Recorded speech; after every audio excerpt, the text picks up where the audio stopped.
To worship at Circle of Mercy. I feel like I have written and rewritten this welcome at least 10 times because nothing has felt quite right.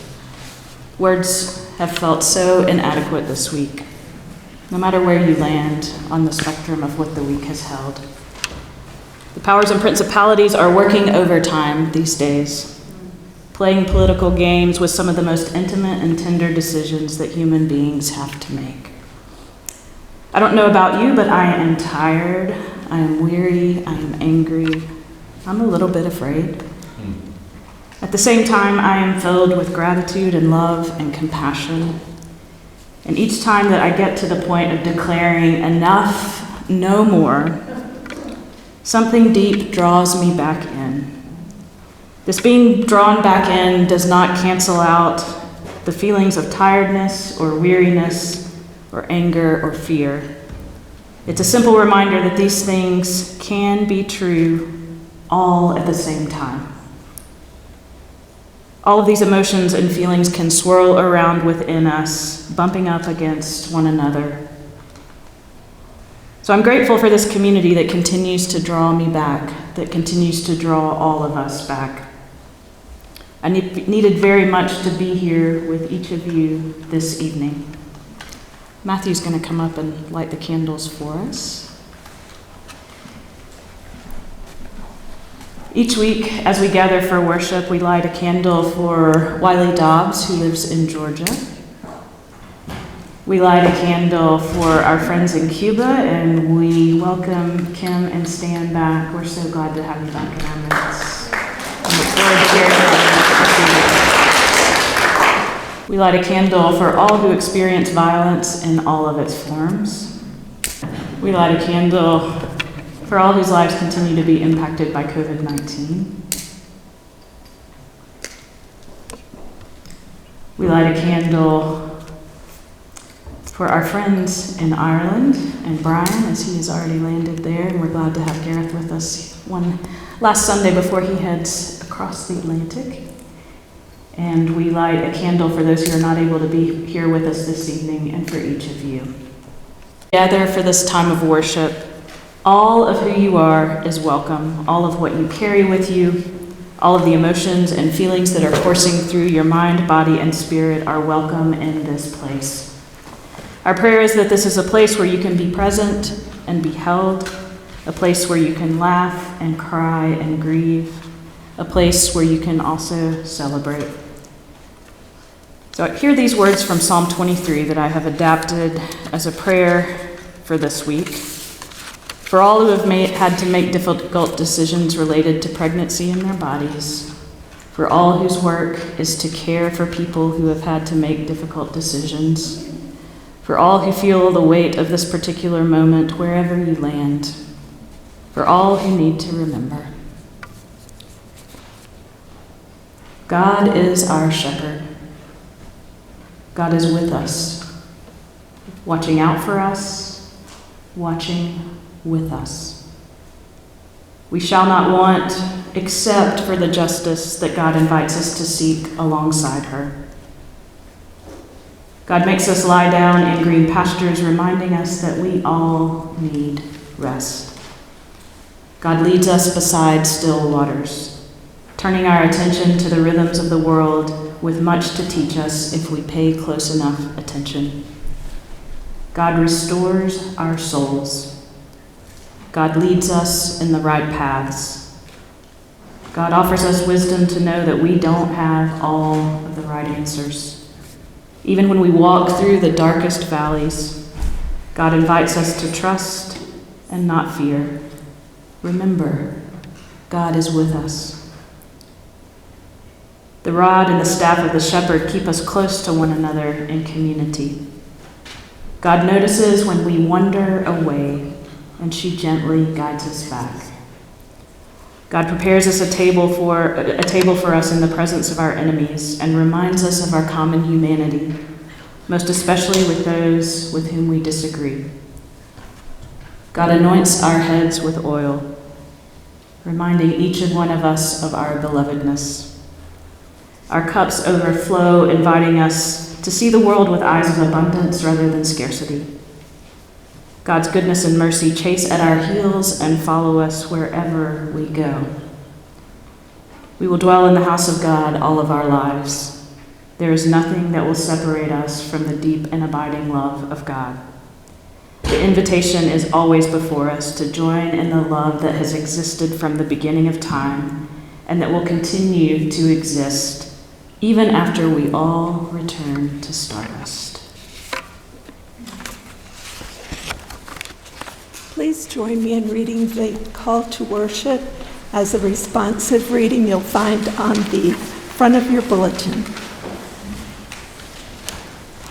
O Holy One, give us courage to live by your Spirit and not follow the ways of the world. Remind us that while the world would carry us away past selfishness, fear, competition, and violence, you are always inviting us to live in your Spirit. Remind us that you bear fruit in us when we love freely and generously. When we share your joy and abundance. When we practice peace and patience. When we are gentle and kind with one another.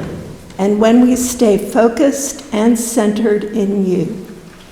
Grant us the blessing of living by your Spirit. Amen. Kim is going to come and lead us in some motions that accompany the words.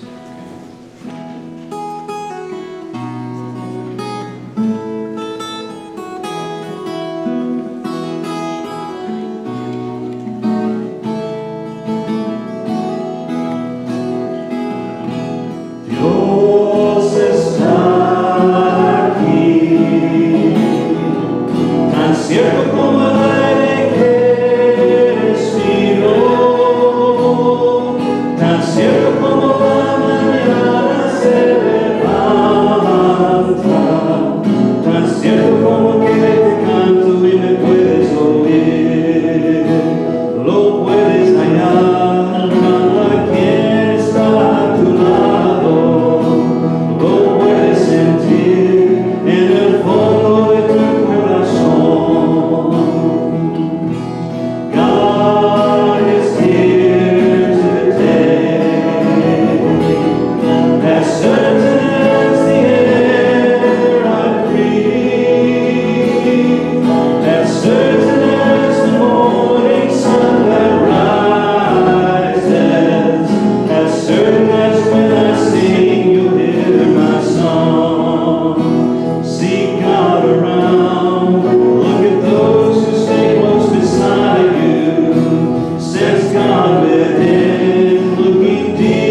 great Jesus story to tell you tonight. It's really terrific. I think you're going to really like it. And but first, I gotta get a drink of water. Come on.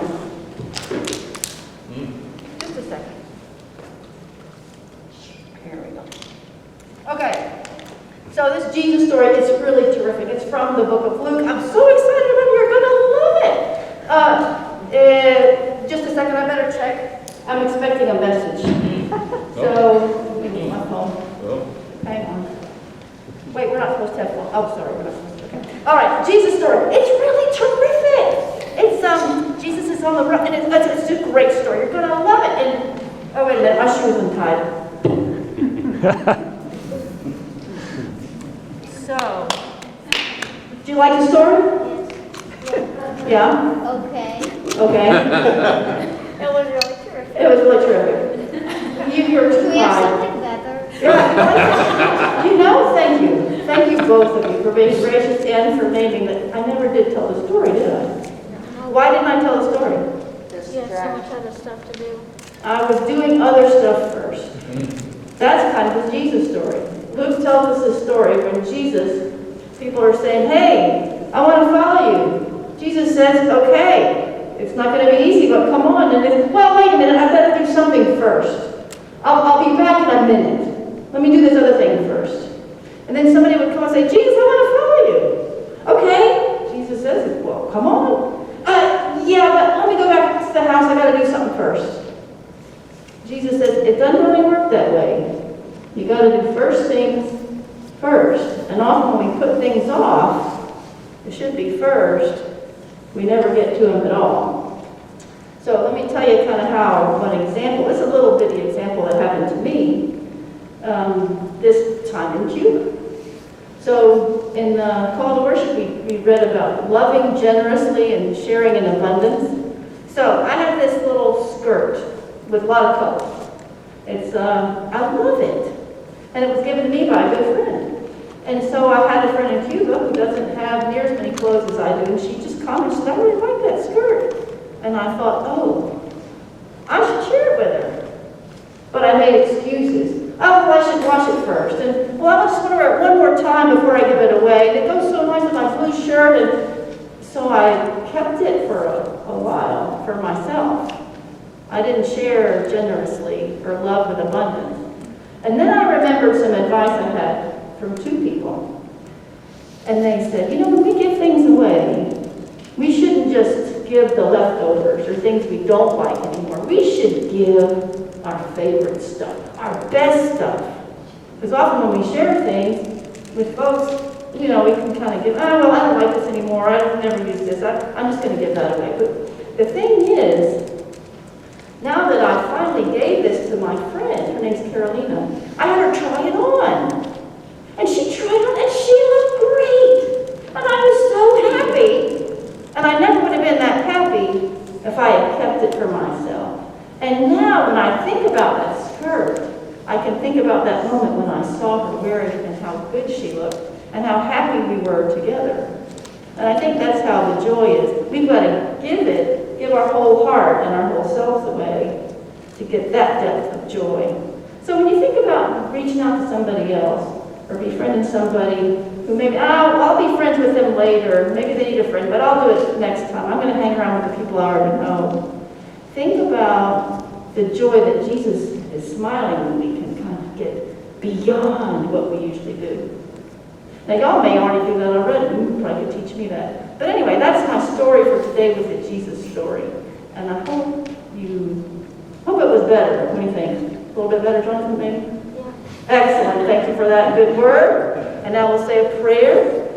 And repeat after me, dear God. Help us love generously, share joy and abundance. And remember that you smile about that. And help us smile too. Amen. Amen. The end. Oh, yeah. Thank you very much.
Llénanos, Señor, de tu paz, porque solo eres santo. Llénanos, Señor, de tu paz. Aleluya.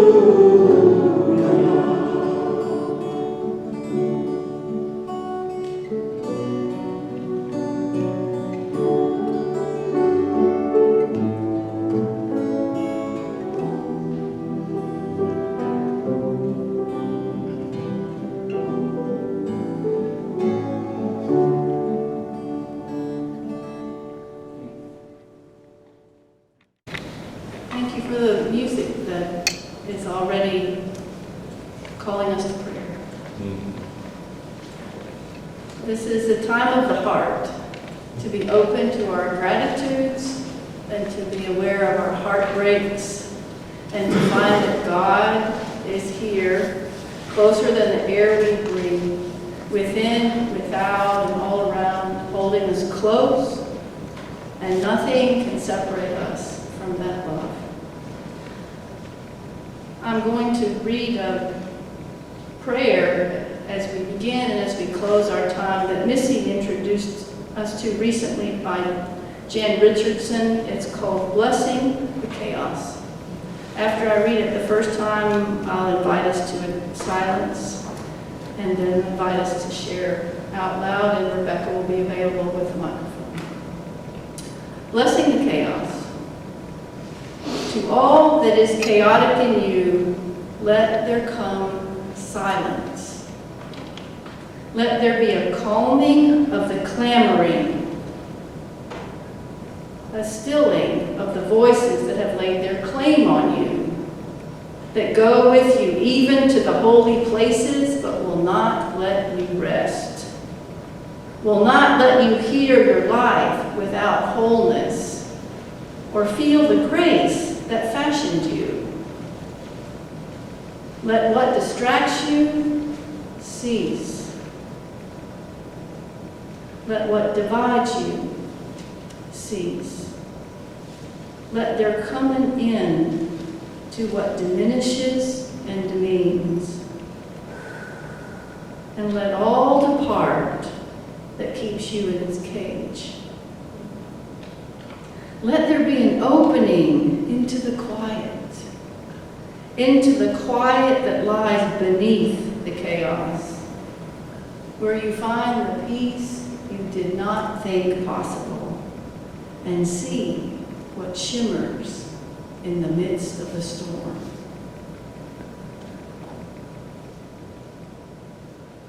Well, I'd like to close then with that same prayer. And I pray for all of us that we can,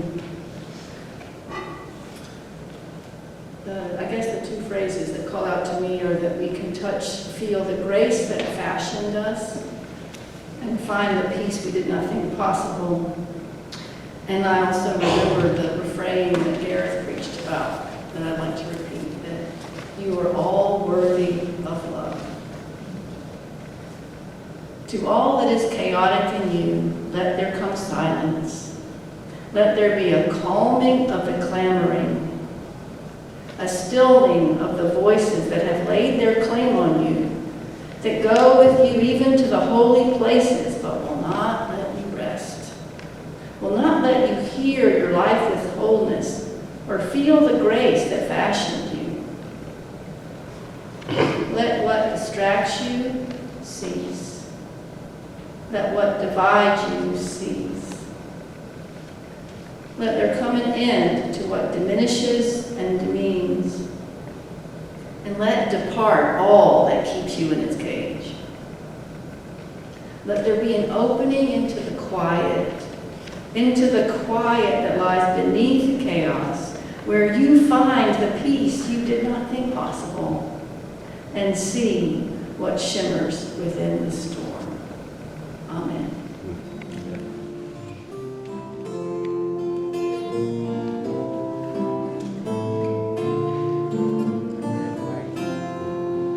El Señor es mi fortaleza, el Señor es mi canción, Él nos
Lift up your voices, our God is near. The text tonight is from Luke chapter 9, verses 51 through 62.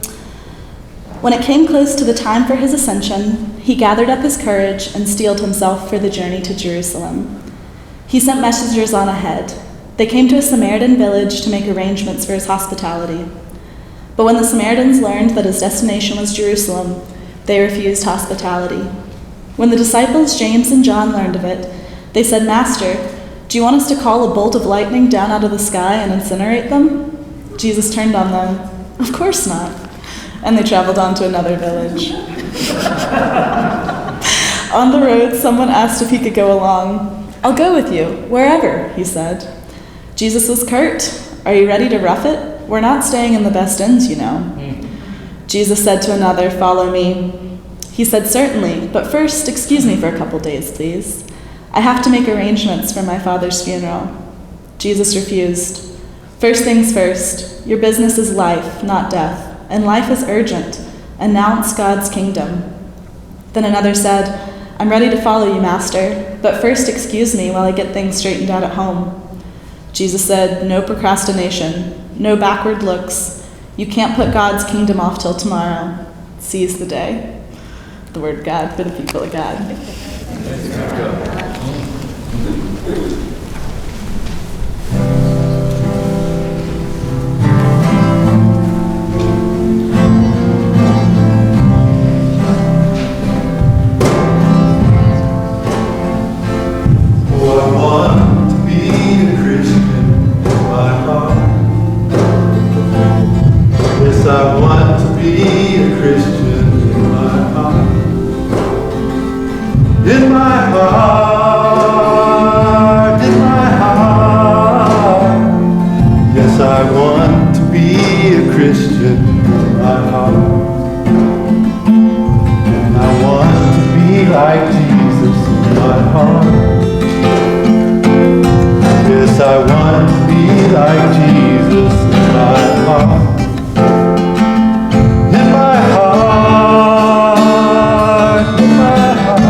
The problem I have with the Gospels, or a problem I have with the Gospels,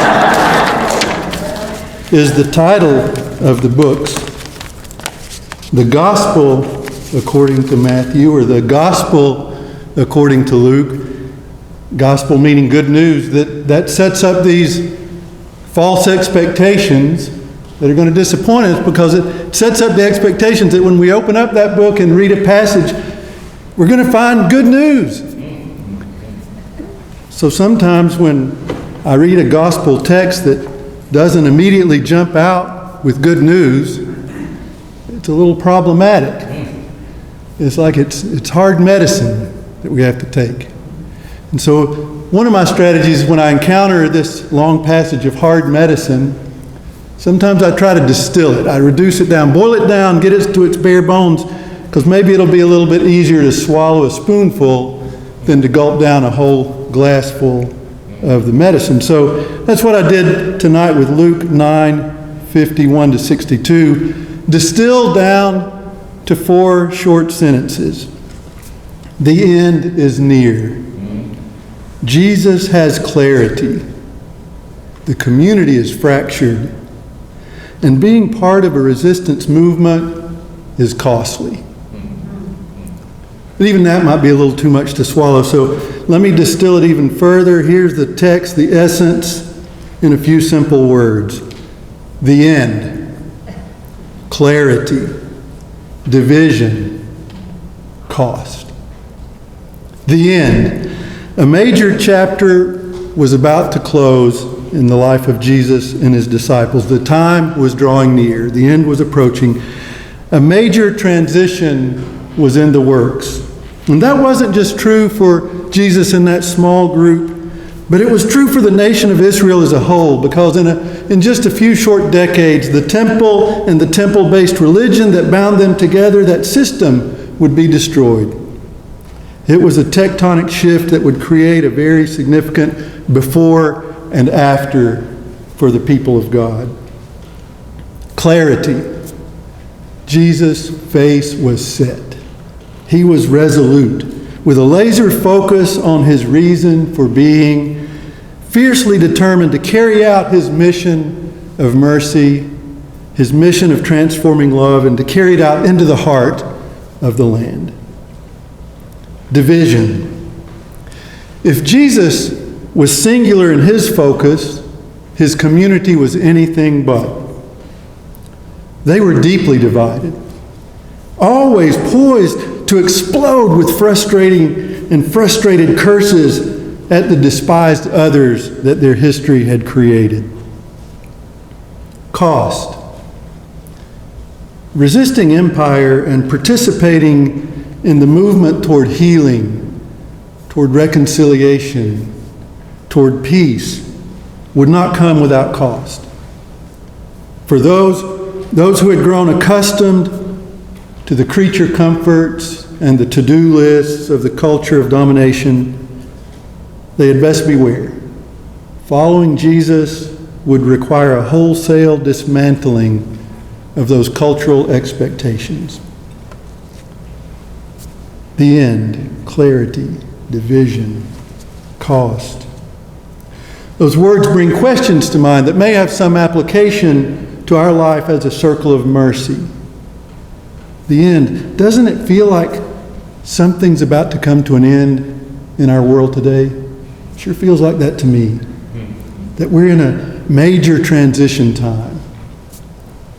And as we approach whatever it is that's ending, do we have clarity about what we need to be doing, what we need to be about?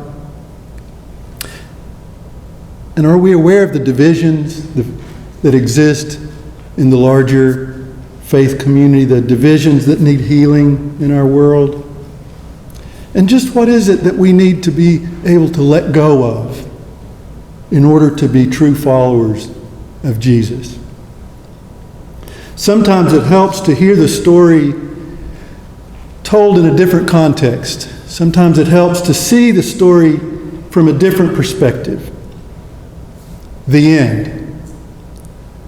I don't mean to sound overly dramatic or apocalyptic when I say that the Cuba that I have known and grown to love over the past 30 years is fast coming to an end. Over the past 3 weeks, I heard person after person across the political and ideological spectrum say that they do not see how the country will survive. Those who lived through that intense crisis of the special period during the decade of the 90s say that what they're experiencing now is something entirely different. Everything seems to be happening at once, they say. Power outages occur at random times and last for several hours, with multiple outages every day. And without electricity, there's no fan to mitigate the heat and the mosquitoes, making sleep quite a challenge. So teachers are now telling parents, don't bother bringing the children to school if they'd been without power the night before. There's precious little fuel to be found. There are a lot of gas stations that have long, long lines of cars waiting for up to 2 days, and there's not even any gas there. They're just waiting for a tanker to show up. There's a virtual collapse of the medical system, something Cuba has been famous for, their medical system, that's now basically collapsed, with no medicines in the pharmacies or supplies in the hospitals. One friend who works in a hospital said that they had just suspended all surgeries, and that before that suspension, whenever a patient did need surgery, the first question that would be asked in their intake interview was, what do you have at home? meaning vinyl gloves, iodine, syringes, anything that could be useful. Food insecurity and hunger are apparent, with inflated prices, putting the limited food that's for sale out of reach for most people. And many of our friends are down to one meal a day. The psychological toll is palpable, with most people operating on their last nerve. And lots of folks are jumping ship, leaving the country in record numbers. Clarity. In spite of this context of extreme crisis, or maybe because of it, there is a Jesus-like presence at work there, with people just as resolute in their sense of purpose and their sense of mission. Again, I'm not trying to sound overly dramatic when I say that spending time with Lázaro and Tamara, or Miladis, or Annabelle, or Alicita, or Tony, is like being in the very presence of Jesus when he had his face set toward Jerusalem. There's that same fierce determination to maintain a focus on the mission of mercy and transforming love. I overheard Lázaro telling a set of friends who were caught up in a fierce and bitter political debate, "Remember, we don't have control over how the complicated wheels of history turn. We're the simple ones. We have a simple mission, to love those around us. And this is our time, because there's a lot of people around us who need love." Then there's Wanda and Orestes, our neighbors in Matanzas. They are determined to mine every resource they can to keep moving forward, to maintain the mission of love and hope in spite of the hopeless conditions. One night, just as Kim and I were getting ready to go to bed, boom, the power went out, and we sighed and prepared for the sweat to start pouring down as we lay there in the mid-90 degree heat with not a breeze stirring. And then we heard something. Something was coming out of the darkness. It was Wanda singing across the patio. She was singing an old hymn. She and Orestes love the old songs from the Baptist hymnal. She sang one and then another, and we heard Orestes join her. And since these old hymns are in our memory banks too, Kim and I, we started joining in with our English, harmonizing with their Spanish. So there we were, sweating and singing and smiling, until finally I went to sleep during the third verse of In the Garden. We laughed about it the next morning over coffee, with Wanda telling us that they have to do whatever they can to keep from sinking into despair. Their faces are set toward their Jerusalem, and nothing will dissuade them from living out the mission of mercy and love there in their midst. Division. When I read the text this week and pondered over that long-held animosity that existed between people of faith in the Holy Land, I thought about something I heard in a conversation in La Baita, a small village in the middle of the island. William is an 18-year-old Afro-Cuban living in La Baita, and I first got to know him when he was a scrawny little 10-year-old trying to impress all the neighborhood girls with his push-up prowess.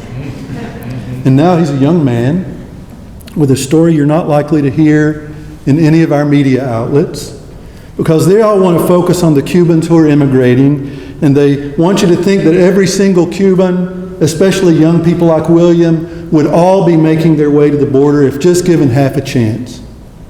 But that's not William's story. He came to the little house church to hear our musical group play our versions of Silvio Rodriguez and Beatles songs because he's a fan of both. I hadn't seen him in a couple of years, so I asked him what he'd been up to. And he couldn't hold back his wide smile, proudly telling me that he was studying medicine. That morning he'd been in his radiology practicum class learning to take and read x-rays. And I asked him what kind of things were showing up on the x-rays. And William said that they were seeing a lot of stress fractures. We talked a lot more, but that one sentence of his, "We're seeing a lot of stress fractures," stuck with me. Kept coming to mind as I reflected on our time in Cuba. I Googled stress fracture. And here's what I learned. A A stress fracture is a crack in the bone, most common in a weight-bearing bone, caused by repetitive force and trauma. William was not the only one seeing a lot of stress fractures. I've been seeing them too. Repetitive force and trauma. I thought again about the text in Luke, especially the verses illustrating the animosity between the disciples and the Samaritans. By the time the first century had rolled around, the children of Israel had been suffering from repeated force and trauma for 1,500 years, bearing the weight of first one oppressive empire after another: Egypt, Assyria, Babylon, Persia, Greece. The Israelites were a resistance community, believing that they were the children of God, called to be a light to all those other nations, never willing to assimilate into the empires like their neighboring nation states did. The first century Roman conquest and occupation had put the resistance community under tremendous stress. Not assimilating meant not benefiting from Rome's social policies toward the poor.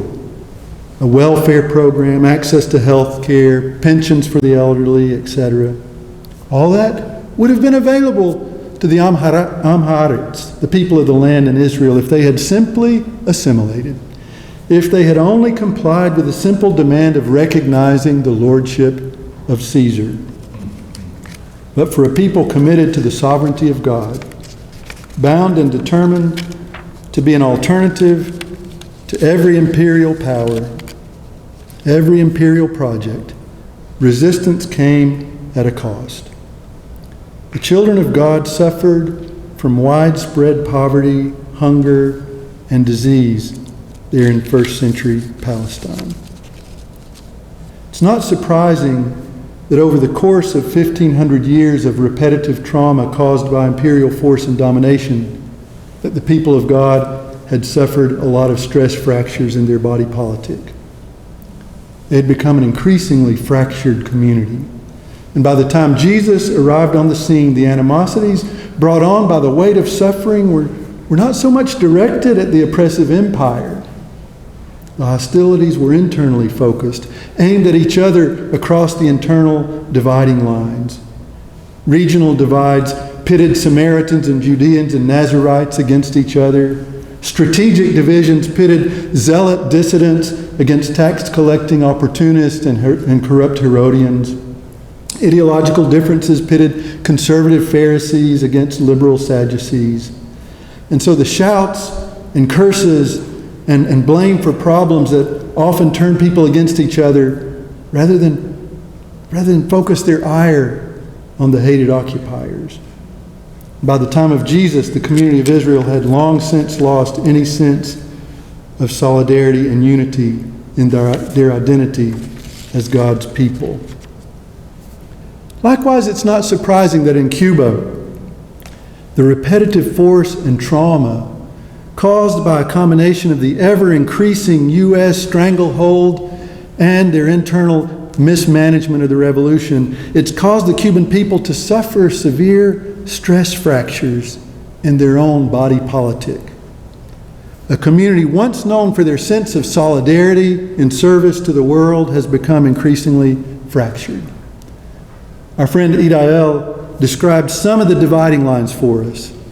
They're the oficialistas, those who will support the current system to their dying breath. Then there are the reformistas, the people who still believe in the values of socialism but who understand that their current system is flawed and that they want a reformed socialism. And they're the capitalistas, the dissidents who want to overthrow that system and replace it with capitalism.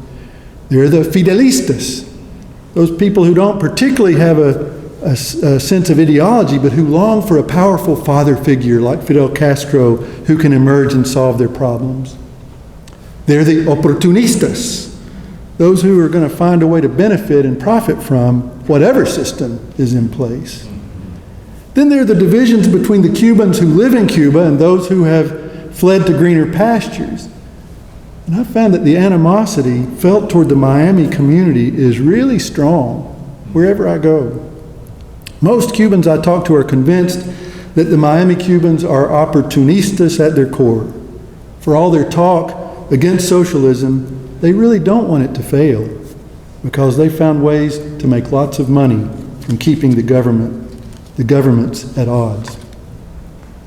2,000 years ago, it was in a similar context of painful trauma and fractured community that the disciples reacted to the Samaritan's refusal to help with a sort of the first century version of "to hell with him." Why don't we just call down fire from heaven and destroy them all? And when I read that line, I couldn't help but think of some of my Cuban friends who have become quite proficient at employing colorful language in response to the daily pains and frustrations, those that are brought on by the repetitive force and trauma. If you could only spend a few minutes with Horacio, you'd soon agree that calling fire down from heaven to destroy them all is a mild oath compared to his barrage of explosive cursing. When the daily crises emerge, they have to shout. The power goes out, or a price gouging street vendor comes by, or a child suffers because there are no fever reducers in the pharmacy. And you'll hear curses fly, shouts of anguish and blame. In a community beset with stress fractures, those shouts and curses are more often directed internally at one of the rival factions than at the superpower empire putting on the squeeze. Such venting, such shouting and cursing, it's a natural response to pain, to intense pain. But Jesus knew that that was not the path toward healing. Jesus could well have quoted my Google site on stress fracture when it said that treatment involves rest. I can just hear Jesus' rebuke of his disciples. Would you guys give it a rest? Would you just lay off? They were, after all, on a mission to bring healing to the historic traumas. A mission to bring peace and reconciliation, to show the transforming power of love. Cost. It was a simple mission, but not for the faint of heart. It would be costly. To be in the movement for transforming love meant giving up the benefits of the imperial project, rejecting its perks, withdrawing complicity, because Jesus understood the formula that applies to all imperial projects of domination. The comforts and benefits offered by empire are always acquired from the pounding force exerted on other peoples, like the resistance community of Israel. Jesus refused all the benefits of that system, even rejecting the pillow on which he could lay his head. Only by withdrawing complicity with the oppressive system could healing have a chance to take place. And this mission of love would not allow anything to compete for its attention. It was simple. Love God, love others, especially the vulnerable, and even the enemy. The end, clarity, division, cost. This is the story of Jesus. This is the story of a resistance movement fiercely determined to offer an alternative way to the way of empire. And it's a story that's easy. It's easy to see how it's played out in first century Palestine with the people of faith there suffering from the repetitive trauma of Roman force. It's easy to see how the story is playing out in 21st century Cuba as they are suffering the repetitive trauma of American force. But how does it play out here? Because we're in the empire. How does the story play out for us? How do we respond when we see the consequences of the constant pounding and repetitive trauma that our own people are causing? What is the story here? What's the story in the circle of mercy as we attempt to form our own resistance to empire, our own movement of mercy and transforming love? What if we turn those 4 words, that distilled spoonful of medicine, in Jesus' story in Luke, into questions for us? The end. What is coming to an end for us in these days? What is approaching for us? Clarity. What are we clear about? Where's our focus? division. Where are the dividing lines? Where are the fractures in our larger community of faith that are in need of healing? Cost. What are we willing to let go of to be part of the resistance, the movement of mercy, the movement of transforming love? I'll close with another reference to my young friend William in La Baita. I asked him what they do about all those stress fractures. And he said that treatment not only involves rest, but requires changing activity to prevent further injury. More words to ponder. What activities do we need to change to prevent further injury? William also said that he's become a big believer in resistance training, as it not only builds muscle and endurance, but bone strength as well. More words to ponder. And I thought, what if we started imagining our shared lives together, the faith communities here in the U.S. and in Cuba, as a form of resistance training? What if we experienced worship as a means of putting muscle to the mercy movement, building endurance and bone strength for a resilient body politic that will endure far beyond the empire that seems to be on the verge of collapse? I don't know about you, but I think I can hear some good news in that. Amen.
grateful that Gareth said yes to leading the call to the table with me tonight. As I mentioned in Mercy Notes this week, his book was the first thing I reached for, actually a couple of mornings. So thank you, Gareth, for being willing to be at the table with me tonight. And we wish you blessings as you travel back across the Atlantic to be with Brian. And we hold you each week as you are apart from our presence.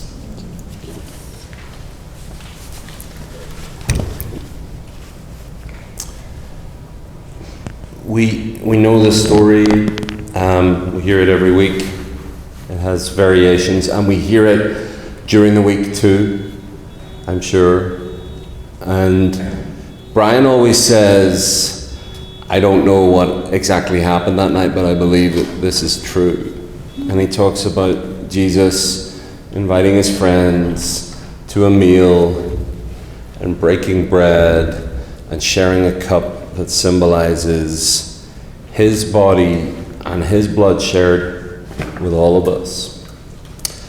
And what is in my mind to share tonight is that this table is strong enough to handle whatever you need to lay on it. Metaphorically, this particular table probably isn't strong enough to handle. Literally. Yeah, we can try it. Whatever is in your heart, your rage, your grief, your despair, your anticipation of a new movement arising, your lament, your confusion, your sense of alienation, maybe even from your own country, your sense of absolute confoundment about what to do next, and even maybe your sense of you don't know what you're supposed to think, and you have questions. We talked yesterday, Missy and I, about saying to everyone coming up here, don't be afraid. And then we shared earlier today, we think that's a theologically accurate statement, that there is no need to be afraid. It also may not be the most pastorally sensitive thing to say right now. So we'll say theologically there is no need to be afraid because all will be well. And in this moment, if you're afraid, your fear is welcome. And there's always more than one thing going on in each of us. So whatever is going on in you, including if you're bored by my words and you just want to get to the bread and the wine, that is welcome too. Last thing, I had the privilege of teaching a class in Pittsburgh this week, and I was asked, who are the mentors you look to? And they were wanting me to name famous people, you know, people who've published best-selling books and so on. And I named a couple of those people. And then I named people in this community. And whether you like it or not, Wendell Berry and Adrienne Marie Brown are part of the answer, and so are we. And so all of you is welcome here. Whatever you've got, this table, Christ's table, can handle it. When Jesus gathered with his friends in that room, as Brian often says, we don't really know exactly what happened. But we know that he took the bread, gave thanks, and said, "This is my body broken with you." Every time you come to this table, where all of you is welcome, remember me. In the same way, he took the cup and gave thanks and said, "This is the cup of the new covenant poured out with you." Every time you drink from this cup, remember, all of you is welcome here. Remember. So friends, we invite you to come to this table in your household units around the communion elements that you've brought with you. And we have some individual communion elements. If you need those, you can just raise your hand and Beth will bring those around. So you're invited to join in this meal that's a part of this ancient and abiding love that knows no end.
I invite you to rise for our closing.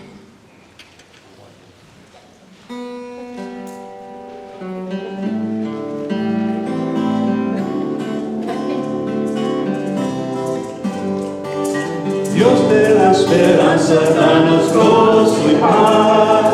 Al mundo en crisis, habla tu verdad. Dios de la justicia, mándanos tu luz. Luz y esperanza en la oscuridad. Oremos por la paz. Cantemos de tu amor. Luchemos por la paz, fieles a ti, Señor. May the God of go with us every day, filling all our lives with love and joy to be. May the God of justice lead us on our way, bringing life and hope to every land and race. Praying, let us work for peace. Singing, share our joy with all. Working for the world that's new. Faithful when He hears our call. Está aquí, tan cierto como el aire que respiro. God is here, as certain as the air we breathe. But also, Dios está allá, tan cierto como en la mañana se levanta el sol. But also, God is out there, beyond the borders, as certain as the sun that rises in the morning. So namaste, may the God here recognize the God out there, and let's be ready for what happens when they work together. Amen. Amen.